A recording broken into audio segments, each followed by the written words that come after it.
ഇനി നമ്മൾ പോകുന്നത് തൃശ്ശൂരിലേക്കാണ്. തൃശ്ശൂരിൽ ചെടിച്ചട്ടികൾക്ക് കമ്മീഷൻ വാങ്ങുന്നതിനിടെ സംസ്ഥാന കളിമൺ പാത്ര നിർമ്മാണ വിപണന വികസന കോർപ്പറേഷൻ ചെയർമാൻ വിജിലൻസിന്റെ പിടിയിൽ.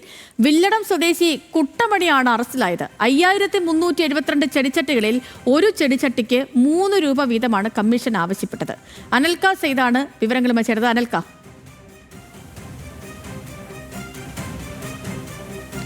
സേതുലക്ഷ്മി, സംസ്ഥാന സർക്കാരിന് കീഴിലുള്ള ഒരു കോർപ്പറേഷൻ്റെ ചെയർമാനാണ് ഇത്തരത്തിൽ ഈ കമ്മീഷൻ വാങ്ങുന്നതിനിടയിൽ വിജിലൻസിൻ്റെ പിടിയിലായിരിക്കുന്നത്. അതായത് സംസ്ഥാന കളിമൺ പാത്ര നിർമ്മാണ വിപണന വികസന കോർപ്പറേഷൻ ചെയർമാനായിട്ടുള്ള തൃശ്ശൂർ വില്ലടം സ്വദേശിയായിട്ടുള്ള കുട്ടമണി ക്യാനാണ് ഇത്തരത്തിൽ തൃശ്ശൂർ വിജിലൻസിൻ്റെ പിടിയിലായിട്ടുള്ളത്. അതായത് ഇതുമായി ബന്ധപ്പെട്ട സംഭവം എന്ന് പറയുന്നത്, ഈ വളാഞ്ചേരി കൃഷിഭവന് കീഴിൽ ഓർഡർ ചെയ്യാൻ ആവശ്യപ്പെട്ടുള്ള അല്ലെങ്കിൽ അത്തരം ഒരു ഓർഡർ, അതായത് ചെടിച്ചട്ടികൾ ഓർഡർ കിട്ടുന്നു.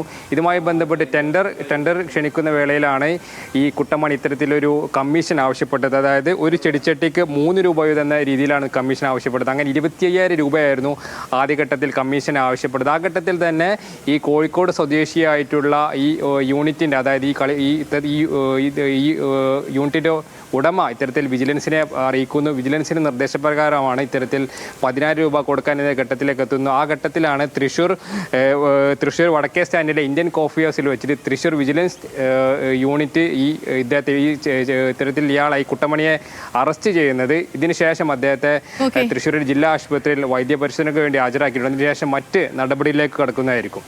ശരി അനൽക, ശരി, വ്യക്തമാണ്. അനൽക സെയ്ദാണ് വിവരങ്ങൾ നൽകിയത്.